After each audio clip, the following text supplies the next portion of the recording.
This is a normal spark plug. This is a very concerning spark plug. And this is a spark plug that lets you know that you probably have a completely destroyed engine. So right over there where you see that hole in the top left, that's where we're supposed to have a valve. And this looks like whatever is left of that valve hanging out on top of our piston. Long story short, the 2010 Volkswagen Tiguan that I bought on Copart for a $500 bid has an engine that has seen way better days. In fact, this poor guy is so damaged, there's no feasible way of saving it.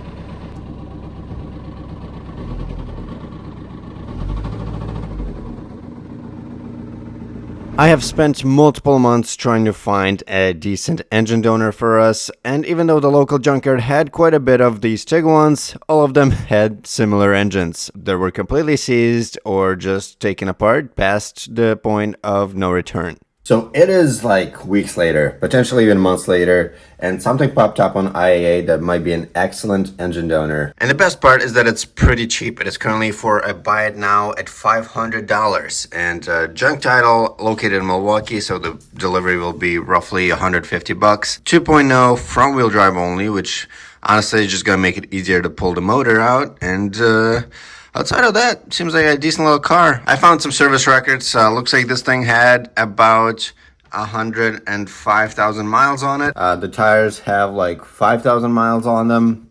So the wheels that we're probably going to be keeping. Seems like an excellent choice. So probably just going to go ahead and buy this. And here we are at IA picking this thing up. Look at what they have here. I guess we know what to keep an eye out for, because that would be a really fun addition to the fleet.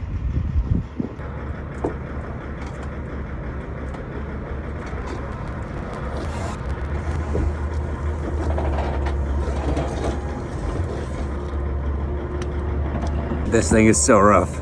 Quite a hit, but let's see, most importantly is our block hole, because I was honestly a little scared that we might have a hole, but no, looks like all the oil is in place.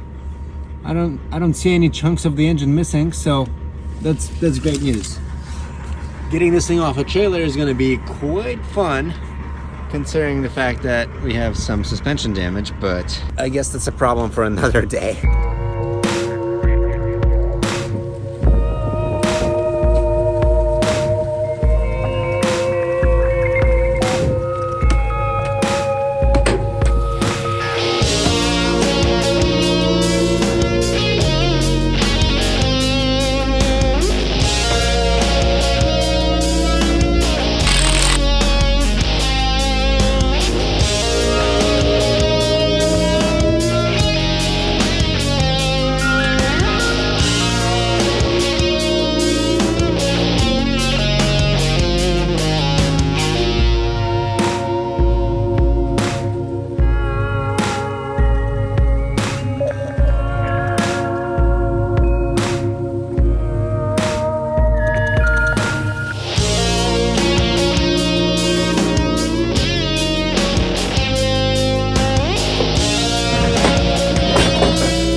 Please forgive this brief interruption to thank today's sponsors, Redtiger, and their awesome dash cams.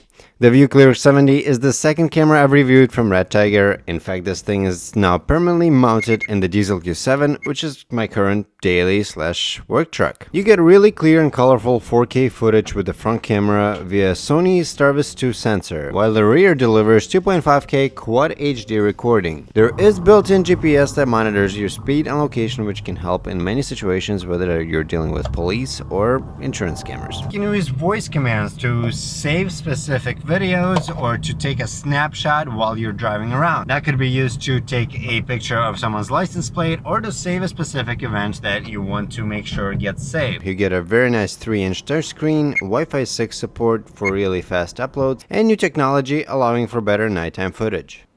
When you go into the app, you have the ability to set up multiple cameras for every single car. You can enter what year, make, and model you have in this particular case, And you can easily download the footage straight to your phone without having to remove the included 128GB SD card. So if you're in the market for an affordable dash camera, now's a great time to take advantage of the Redtiger's Black Friday sale, offering 30% off the entire website and 40% on the F17 Elite that we installed in the S4 rebuild a few months ago. Use the links in the description to purchase your own and use the code provided for maximum savings. Thanks, Redtiger, for your continued support. The problem is that I can't turn the steering wheel. We didn't get a key with this car, meaning that the steering lock is engaged and locked up, so...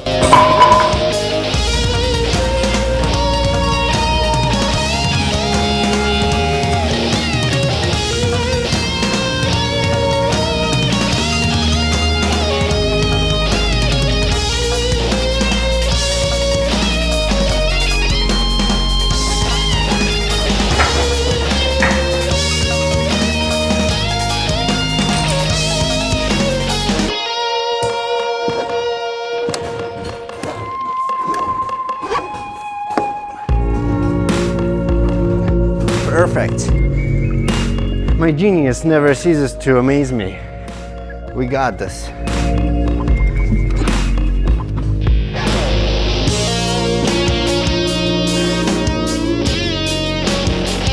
Oh, look at that. Like butter.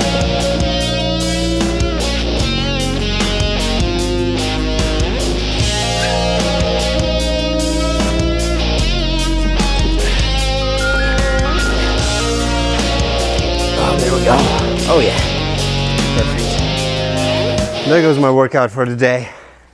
Whew. Alright, now, for the first time, let's try and get a decent look at this guy. Wow, that is sticky. It's like opening a Christmas gift. A very crushed, destroyed Christmas gift.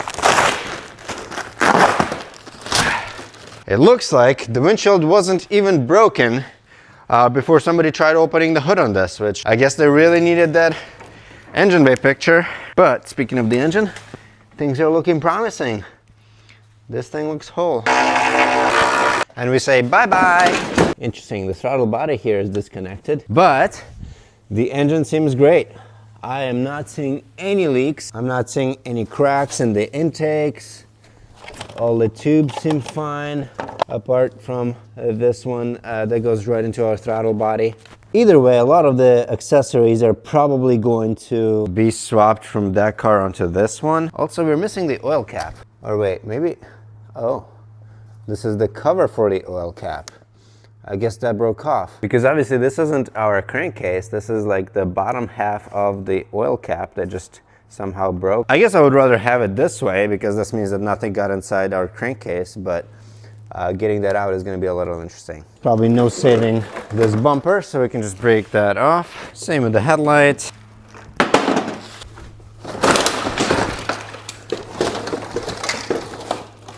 Ah, fine, I'll do it the right way. What is quite surprising to me is the fact that the frame rails are, I mean, they look perfect. Even our reinforcement bar did not get hit, so they must have hit something down low, but then the hood was bent. It's possible they hit a semi, because maybe the hood had hit the actual trailer bottom, and maybe the bottom had hit one of those reinforcement bars that are on the bottom of the trailer that prevent cars from like going all the way under a trailer and people getting decapitated. Anyway, whatever had happened to this is completely irrelevant. I just kind of like to puzzle myself with riddles.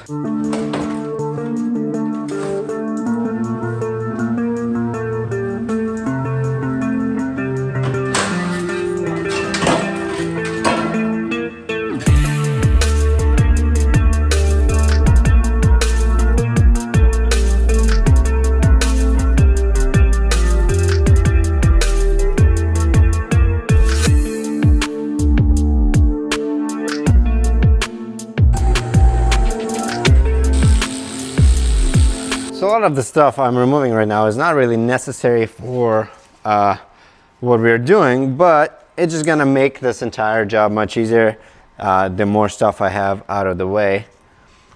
Like this transmission cooler lines. For some reason, I anticipated them to leak less.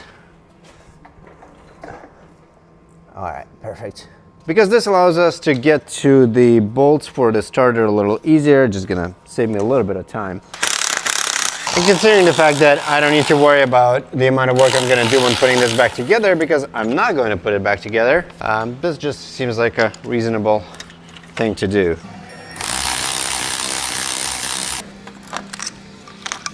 I did remove the starter because I thought that that's where I'd be able to get access to our torque converter bolts, but it turns out that it's actually this hole over here that is considered to be the hole for removing those. Not a whole lot of space to get a wrench in here and properly turn it, but it's what we have, it's what we've got. So I'll probably use that and just disconnect the engine from the trans, or I don't know if it's better to just do both at the same time. Considering the fact that I don't have to reinstall it, I could just pull them both out, have the transmission off to the side, probably sell that or at least list it for sale, as opposed to just taking the engine out by itself. Because if I wanted to take them out together, I wouldn't have to worry about taking off all of our bell housing bolts, which aren't terrible to get to on this car, but still probably would have been easier to get to them when both the engine and transmission are out of the car. But the complication with doing that is the axles. Unless I want to unbolt the entire subframe and drop it all together, which I don't really want to do, I would have to disconnect our axles, which seems like a bit of a hard thing to do without disassembling our suspension. So to be honest, I'm kind of torn between, I don't know which one to do.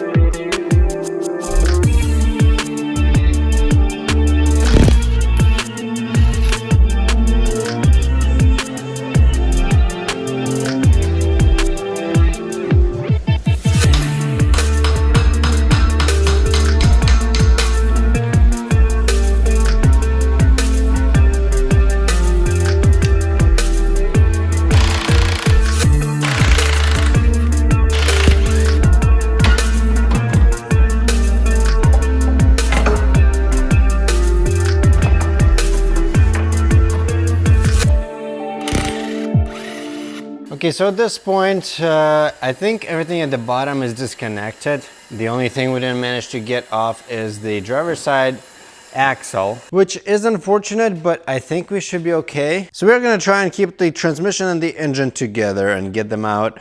Obviously, it's gonna be a little harder now that we have a stuck driver's side axle over here, but I should be able to kind of turn this a little bit as we keep coming out and pull that axle out. For some reason, it just will not pop out of the transmission, but most importantly, it did come out of our upright here, so at least it's free on this side. I have the exhaust disconnected all the way back there. I didn't want to deal with disconnecting it from the turbo here. It's a little bit of a pain. It's doable, but it was easier to just disconnect it over there. So at this point, all I have left is some of the wiring and then just the engine mounts and the transmission mounts up top. I already disconnected the bottom one. Oh, there's our cap. Huh. Yeah, interesting. Just breaks off. Oh, there we go, fixed it. So I'm not looking forward to disconnecting all of the wiring just because there's a lot of sensors on this thing. For a second there, I did think about using our harness from this engine and just disconnecting it at the ECU. But first of all, there might be differences in different sensors for this year Tiguan and our 2010. So kind of a risky move. I do know they changed the timing chain design a little bit. There's a few modifications that were made to this engine between these years, and I would rather not try to connect this to our older Tiguan. I just don't think that's gonna work. So we kind of have to just disconnect every single little sensor, every single plug here, which there's quite a bit of, and they're kind of buried like under the intake manifold and whatnot. I gotta be honest with you guys, I'm starting to get a little disappointed by Volkswagen with this car, in the sense that it is just a pain to work with. Obviously, it is a well-known fact that Audis and Volkswagens are hard to work on. But the 2.0, this specific engine, is usually considered relatively easy. A lot of VW and Audi techs do like this engine just because it is relatively relatively easy to work on. And with this guy, I don't know. I mean, maybe just the kind of job I'm doing, but for example, I'm trying to get this intake flap position sensor unplugged, and it's not only do I have to remove the filter, it is still being very stubborn. Like it just stuck against this filter housing. And yeah, like I feel like it shouldn't be this hard to disconnect all of the plugs from the engine, but I guess it is on this car. And obviously this isn't the first issue I've run into that makes me wonder, like, why would you put it there?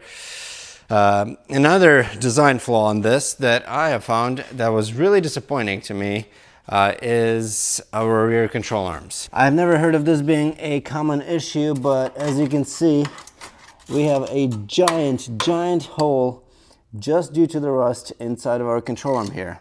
This side is good for now, but I'm sure that's not for long. Mind you, this is a 2015 with 100,000 miles on it. Like, that should not be happening. That is a very scary amount of rust on a very important component of the suspension. So if that were to break on the highway, it would not be a smooth stop for sure. So Tiguan owners, make sure to check your rear lower control arms, because there's also this fuel pressure sensor. It is right in there. And it's not like these guys are not known for ever breaking. This can definitely start misreading temperatures, and in order to change that out, you'd have to remove your entire intake manifold. That is just really silly. Just little things I'm picking up on. I haven't had a lot of experience working on these 2.0s, even though I've had a few of them.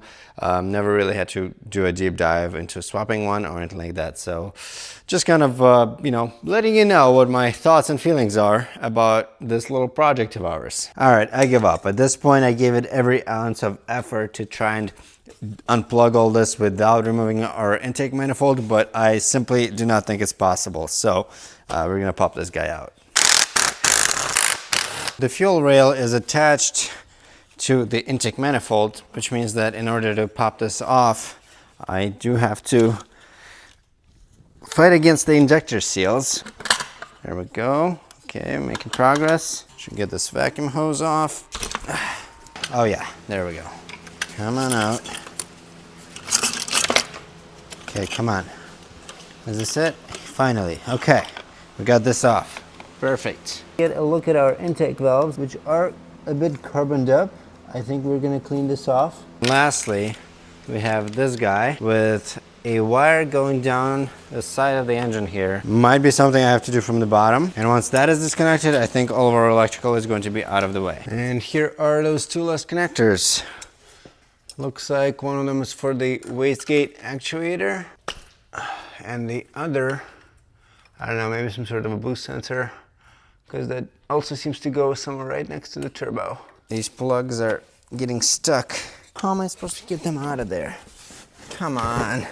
So the plugs are fed through the tiny little space between the intake tube over here, as well as the, you know, the pulleys and the belt and everything like that. So because of that, I can't fish them out because they just simply get stuck in the space between and do not want to feed through. Huzzah! Yes. Okay. All right. This is out. This is out. Get out of there. Finally. All right, we're free of the wiring. This was brutal. Okay, so, oh my God, don't tell me there's another set of wires here. Oh, I think it's just the positive cable for our alternator here. Okay, I think I can handle that. A little coolant sensor over here.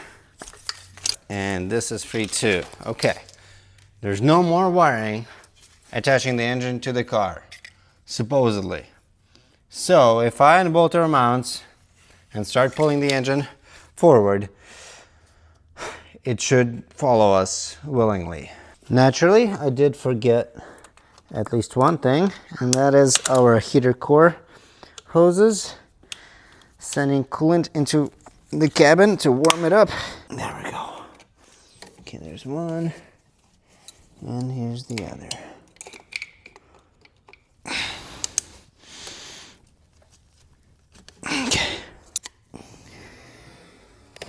Ah, that hurt.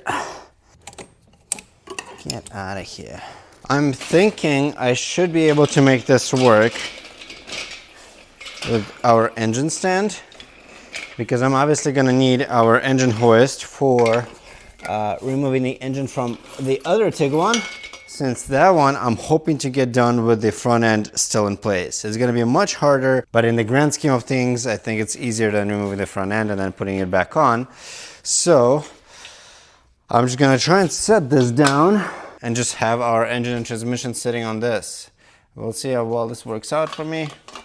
Could be terrible, but I have faith. Let's see, I think this tire might be big enough. Oh yeah, that is perfect. Okay, so we're just gonna slide this under and then set the engine down on this, and hopefully everything's gonna be nice and happy.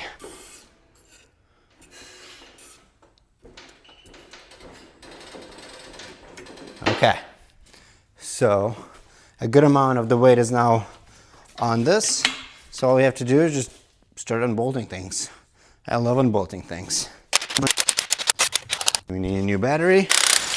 Okay, safe to say that this mount is no longer holding anything up. Okay. So far, things are going smoothly. I probably shouldn't have said that. So remember, we have an axle holding us up over there. We also have the exhaust kind of getting caught on the subframe. Okay. But I guess now that I have all the space in the back here, I can just unbolt the downpipe from the turbo. Doesn't seem to be too bad as long as we don't strip the bolts. Okay, that's one. After I managed to get all the nuts off, I got really stuck trying to get the downpipe to slide off of the turbo studs. Because of how the engine is not sitting the way it's supposed to at this point, it really did not want to come off, leading to me getting pretty frustrated and forcing it out. Almost. Last stud. Come on.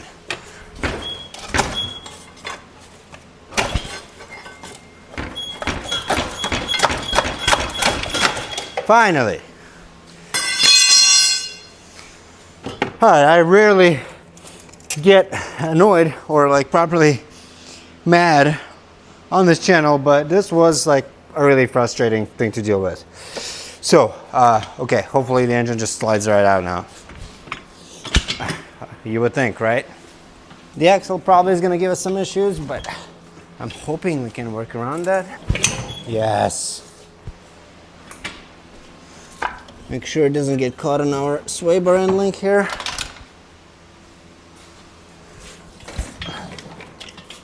Yes, okay. Woo! Okay, cool. Got something done. I would rather use our 2015 turbo than a 2010 turbo, but first of all, I'm not even positive that they're the same and that the ECU on the other car is gonna like this one.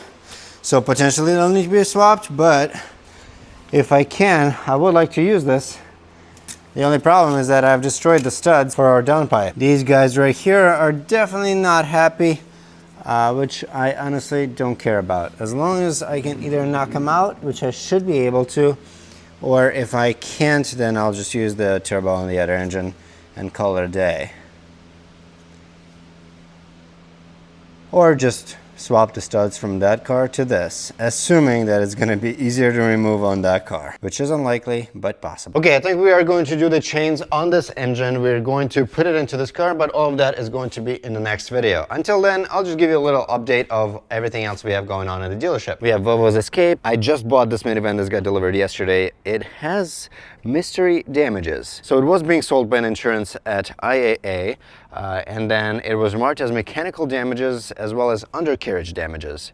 And so far it runs, it drives perfectly fine, and the only thing that is out of the ordinary is a check engine light for the pressure sensor circuit. for our transmission. So slightly concerning. It does seem to just be talking about the voltage, meaning that the sensor itself or the wiring for it got messed up. And there's also a pressure sensor fault for the AC system. So potentially some sort of a wire, something got somehow damaged.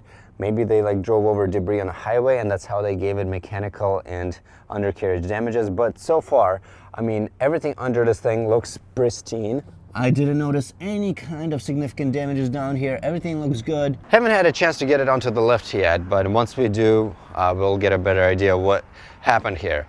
But looking forward to it because this looks like it might be a really easy flip as long as it doesn't end up needing a transmission. Prius, yes. Yes. Okay, working on the Civic. Tore it apart, waiting for parts. There will be a dedicated video on this car. Basically pretty simple, pretty standard front end damages, fender, door has a dent. Nothing too bad. I think we'll have her running relatively soon. Volvo's Jeep Cherokee, these are the only damages. Super easy to fix, should be a pretty quick flip. The Range Rover was brought back for some issues. Pretty sure the alternator went out and you know, the buyer bought it a month ago. Not really something I could have prevented or foreseen, so I am not considering this. So this is not gonna be like a warranty repair, but we will give him a deal and fix it for cheaper than a regular shop would charge him. Did finish the Traverse. The red Traverse is now for sale, and then these two have been sitting for a while now, and they'll probably continue sitting until spring because it is just not the right season for these kinds of cars. We also have a 2008 Civic, but it is a salvage title, so we are waiting to get all the paperwork ready to do the rebuild title, and then it'll go for sale. Outside of that, it has been really busy, likely because I got pretty set back by doing the Silverado, which is actually at the body shop, getting the body work done. So hopefully sooner rather than later that Silverado is going to go for sale because the body is going to be squared away, and then I'll just have to do like little quick fixes here and there, like the connector for the oil pressure sensor, replace O2 sensor, and just like random stuff. I do have a list here. We do want to redo the flatbed because that is kind of showing rust. We'll do some bed liner on that. We need to fix our exhaust, change the front diff seal, and outside of that, it should be getting pretty close to perfect. It will need a wheel alignment, and then it's gonna be quite a beast of a truck, hopefully. Because, I mean, it really has to, because at this point, I have so much time and money invested into it that that's why I decided that I need to bring it to 100%. It needs to be really nice so that somebody's actually interested in buying it for the price that I need to sell it for. As always, thank you for tuning in. We will have this Tiguan finished sooner rather than later, hopefully, and I'll see you then. Have a good day.